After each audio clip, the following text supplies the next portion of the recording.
सत श्री अकाल दोस्तों, welcome to doorstep education point. अज की क्लास में आपां SST के कुछ प्रश्नों को डिस्कस करन जा रहे हैं। ये क्लास तुहाडे PS टैट के एग्जाम लिए काफ़ी इंपॉर्टेंट है।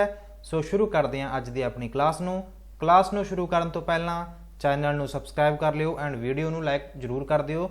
शुरू करते हैं अज के अपने पहले प्रश्न तो। पहला जिहड़ा प्रश्न है, DMK पार्टी किस राज नाल संबंध रखती है? कि वो राज तेलंगाना है, तमिलनाडु है, केरला है या फिर उड़ीसा है? जेकर आप DMK पार्टी की गल करिए, DMK पार्टी की जिहड़ी फुल फॉर्म है वो है द्रविड़ मुनेत्र कड़गम। द्रविड़ मुनेत्र कड़गम एंड ये जिहड़ी पार्टी है ये तमिलनाडु नाल संबंध रखती है। Option number B is the right answer. चलते हैं अगले प्रश्न ते। अगला जिहड़ा प्रश्न है, भाषा के आधार पर पंजाब नूं कदों मानता मिली सीगी? ਤੁਹਾਨੂੰ ਸਾਰਿਆਂ ਨੂੰ इस गल का पता है कि 1947 ਵਿੱਚ अपने भारत एंड पाकिस्तान की वंड हुई सी, ਜਿਹਦੇ ਵਿੱਚੋਂ ਮੇਜਰ ਜਿਹੜਾ लॉस ਹੋਇਆ ਸੀਗਾ ਉਹ पंजाब ਨੂੰ ਹੋਇਆ ਸੀ।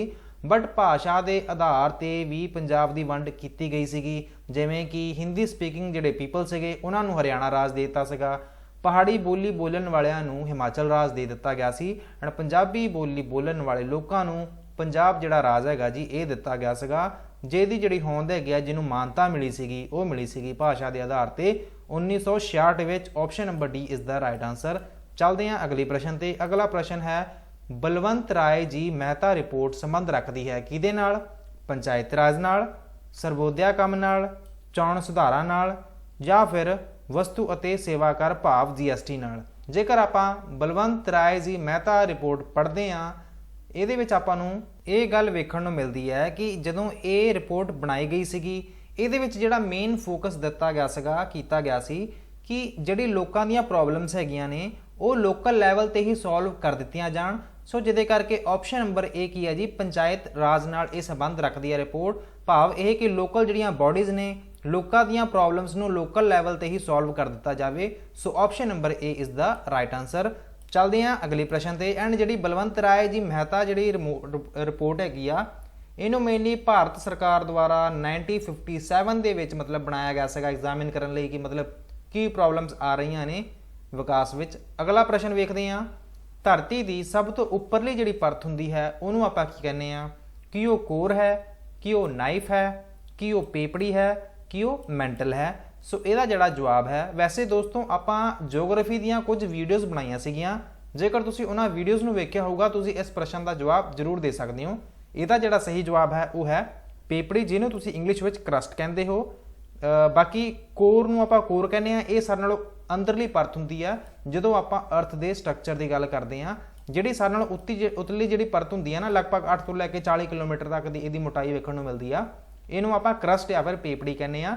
सब तो उपरली परत जिहड़ी हैगी आ उन्होंने आपां पेपड़ी का नाम दिंदे आ। सब तो जिहड़ी अंदरली जिहड़ी परत हुंदी आ उन्होंने आपां कोर का नाम दिंदे आ। बाकी जिहड़ी नाइफ हैगी आ NIFE ये निकल एंड फेरस तो बनी हुंदी आ।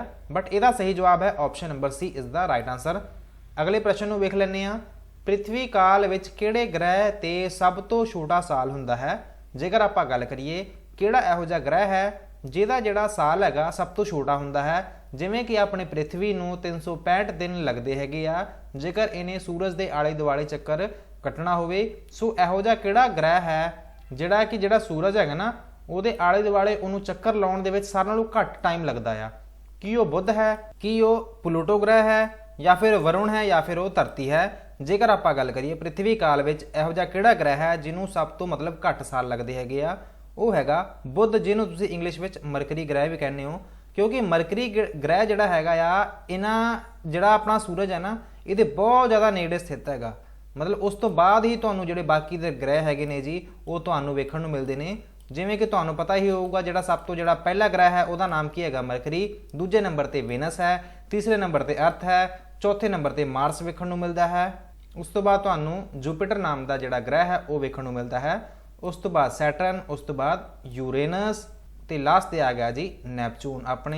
अपने पूरे ब्रह्मंड दे विच, ब्रह्मंड तां नहीं कहूँगा मैं, अपने जिहड़ा कि अपना जिहड़ा सोलर सिस्टम हैगा ਉਹਦੇ ਵਿੱਚ मेनली तुहानूं 8 ਜਿਹੜੇ ਗ੍ਰਹਿ ਹੈਗੇ ਆ ਉਹ ਵੇਖਣ ਨੂੰ ਮਿਲਦੇ ਆ ਐਂਡ ਇਹਦਾ ਜਵਾਬ ਹੈਗਾ ਜੀ ਆਪਸ਼ਨ ਨੰਬਰ ਏ।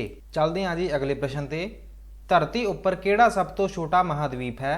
ਕੀ ਉਹ महाद्वीप एशिया है, अफ्रीका है, ऑस्ट्रेलिया है या फिर यूरोप है। जेकर आपां गल करिए अपनी धरती ते जिहड़ा सब तो छोटा महाद्वीप है ਉਹਨੂੰ ਆਪਾਂ ਆਸਟ੍ਰੇਲੀਆ ਦਾ ਨਾਮ ਦਿੰਨੇ ਆ। ਆਸਟ੍ਰੇਲੀਆ ਜਿਹੜਾ ਹੈ ਇਹ ਤੁਹਾਨੂੰ ਦੱਖਣੀ ਹੈਮੀਸਫੇਅਰ ਵਿੱਚ ਇਹ ਜਿਹੜਾ ਤੁਹਾਨੂੰ ਮਹਾਦੀਪ ਹੈਗਾ ਵੇਖਣ ਨੂੰ ਮਿਲਦਾ ਹੈ। Option number C is the right answer. And ਇਹੋ ਜਿਹਾ ਕਿਹੜਾ ਮਹਾਦੀਪ ਹੈ ਜਿੱਥੇ ਤਿੰਨੇ ਰੇਖਾਵਾਂ ਹੋ ਕੇ ਲੰਘਦੀਆਂ ਨੇ? ਕਰਕ ਰੇਖਾ, ਮਕਰ ਰੇਖਾ ਤੇ ਭੂਮੱਧ ਰੇਖਾ। Tropic of cancer, tropic of capricorn and equator ਜਿਹੜੀ ਲਾਈਨ ਹੈਗੀ ਆ ਇਹ ਸਾਰੀਆਂ ਤਿੰਨੇ ਹੋ ਕੇ ਲੰਘਦੀਆਂ ਨੇ ਅਫਰੀਕਾ ਦੇ ਵਿੱਚੋਂ ਦੀ। ਬਟ ਇਹਦਾ ਜਿਹੜਾ ਪ੍ਰਸ਼ਨ ਹੈ ਇਹਦਾ ਸਹੀ ਜਵਾਬ ਹੈ ਆਪਸ਼ਨ ਨੰਬਰ ਸੀ। ਚੱਲਦੇ ਹਾਂ ਅਗਲੇ ਪ੍ਰਸ਼ਨ ਤੇ। ਤਿੰਨ ਪਾਸਿਆਂ ਤੋਂ ਸਮੁੰਦਰ ਦੁਆਰਾ ਘਿਰਿਆ ਧਰਤੀ ਹਿੱਸਾ ਜਾਣਿਆ ਜਾਂਦਾ ਹੈ। ਕੀ ਆਪਾਂ ਉਹਨੂੰ ਪ੍ਰਾਇਦੀਪ ਕਹਿੰਦੇ ਆ ਕਿ ਇਹੋ ਜਿਹੀ ਜਿਹੜੀ ਜਗ੍ਹਾ ਹੁੰਦੀ ਹੈ ਜਿਹੜੀ ਕਿ ਮੇਜੋਰਟੀ ਆਫ ਦਾ ਜਿਹੜਾ ਪੋਰਸ਼ਨ ਹੈਗਾ, ਕਾਫੀ ਜ਼ਿਆਦਾ ਜਿਹੜਾ ਉਹਦਾ ਪੋਰਸ਼ਨ ਹੈਗਾ ਉਹ ਸਮੁੰਦਰ ਨਾਲ ਘਿਰਿਆ ਹੁੰਦਾ ਹੈ, ਜਾਂ ਫਿਰ ਤਿੰਨ ਪਾਸਿਆਂ ਤੋਂ ਸਮੁੰਦਰ ਨਾਲ ਘਿਰਿਆ ਹੁੰਦਾ ਹੈ, ਉਸ ਨੂੰ ਆਪਾਂ ਕੀ ਕਹਿੰਦੇ ਆ? ਕੀ ਆਪਾਂ ਉਹਨੂੰ ਪ੍ਰਾਇਦੀਪ ਕਹਿੰਦੇ ਆ, ਬਹੀਰਾ, ਦੀਪ ਸਮੂਹ ਜਾਂ ਫਿਰ ਜਲ ਡਮਰੂ? ਇਹਦਾ ਜਿਹੜਾ ਸਹੀ ਜਵਾਬ ਹੈ ਉਹ ਹੈ ਪ੍ਰਾਇਦੀਪ। ਪ੍ਰਾਇਦੀਪ ਆਪਾਂ ਇਹਨੂੰ ਕਹਿੰਦੇ ਆ, ਪੈਨਲਸੂਲਾ ਕਹਿੰਦੇ ਆ, ਜਿਹਦਾ ਮਤਲਬ ਕਿ ਤਿੰਨਾਂ ਭਾਗਾਂ ਤੋਂ ਕੀ ਹੋਵੇ, ਪਾਣੀ ਨਾਲ ਘਿਰਿਆ ਹੋਵੇ। ਜੇਕਰ ਆਪਾਂ ਜਲ ਡਮਰੂ ਦੀ ਗੱਲ ਕਰੀਏ, ਜਲ ਡਮਰੂ ਕੀ ਹੁੰਦਾ ਹੈ ਦੋਸਤੋ? ਜੇਕਰ ਆਪਾਂ ਗੱਲ ਕਰੀਏ ਜਲ ਡਮਰੂ ਦੀ, ਮੈਂ ਤੁਹਾਨੂੰ ਇੱਕ ਫੋਟੋ ਵਿਖਾ ਦਿੰਦਾ ਕਿ ਜਲ ਡਮਰੂ ਵਿਖਦਾ ਕਿਹੋ ਜਿਹਾ ਹੈ। ਸੋ ਤੁਸੀਂ ਪੇਜ ਵੇਖ ਸਕਦੇ ਹੋ ਜਿੱਥੇ ਮੈਂ ਇੱਕ ਫੋਟੋ ਓਪਨ ਕੀਤੀ ਹੋਈ ਹੈ। ਤੁਸੀਂ ਵੇਖ ਸਕਦੇ ਹੋ ਜਲ ਡਮਰੂ ਆਪਾਂ ਇਹਨੂੰ ਕਹਿੰਦੇ ਆ।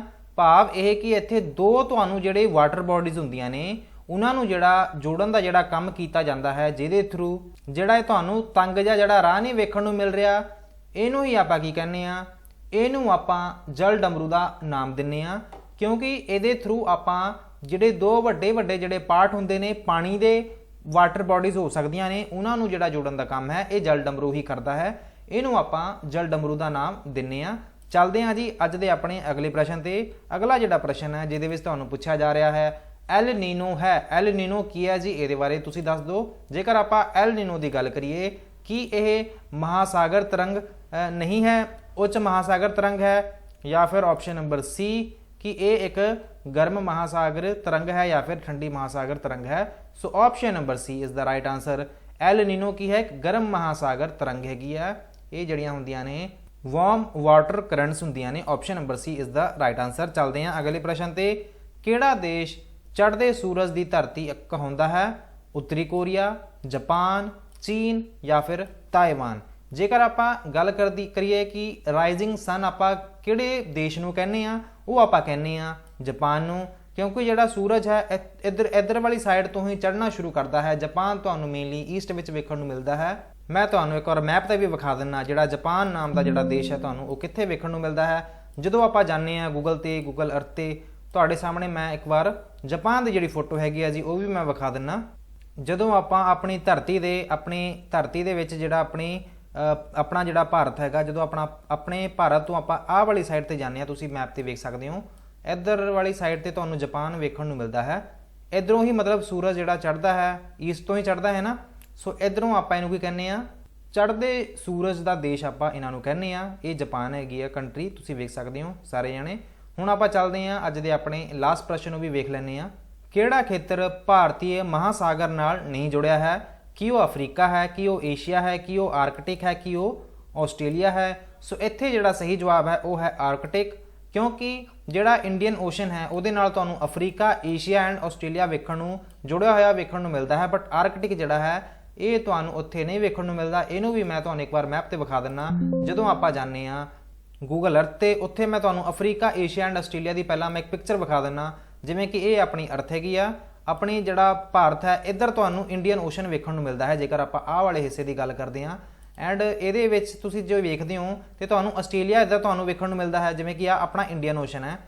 ਇੰਡੀਅਨ ਓਸ਼ਨ ਤੁਹਾਨੂੰ ਇੱਧਰ ਵੇਖਣ ਨੂੰ ਮਿਲ ਰਿਹਾ ਹੈ। ਇੱਧਰ ਤੁਹਾਨੂੰ ਅਫਰੀਕਾ ਵੀ ਇਹਦੇ ਨਾਲ ਜੁੜਿਆ ਹੋਇਆ ਵੇਖਣ ਨੂੰ ਮਿਲਦਾ ਹੈ। ਐਂਡ ਆਪਣੀ ਜਿਹੜੀ ਅਰਥ ਹੈਗੀ ਆ, ਆਪਣੀ ਅਰਥ ਦੇ ਵਿੱਚ ਜਿਹੜਾ ਭਾਰਤ ਹੈ ਮਤਲਬ ਇਹ ਏਸ਼ੀਆ ਦਾ ਹੀ ਪਾਰਟ ਹੈਗਾ। So Asia and Africa and Australia ਇਹ ਤੁਹਾਨੂੰ ਇੰਡੀਅਨ ਓਸ਼ਨ ਦੇ ਨਾਲ ਲੱਗਦੇ ਹੋਏ ਵੇਖਣ ਨੂੰ ਮਿਲਦੇ ਆ। ਬਟ ਜੇਕਰ ਆਪਾਂ ਆਰਕਟਿਕ ਦੀ ਗੱਲ ਕਰੀਏ, ਸੋ ਤੁਹਾਡੇ ਸਾਹਮਣੇ ਮੈਂ ਆਰਕਟਿਕ ਦੀ ਜਿਹੜੀ ਪਿਕਚਰ ਹੈਗੀ ਉਹ ਵੀ ਮੈਂ ਵਿਖਾ ਦਿੰਦਾ।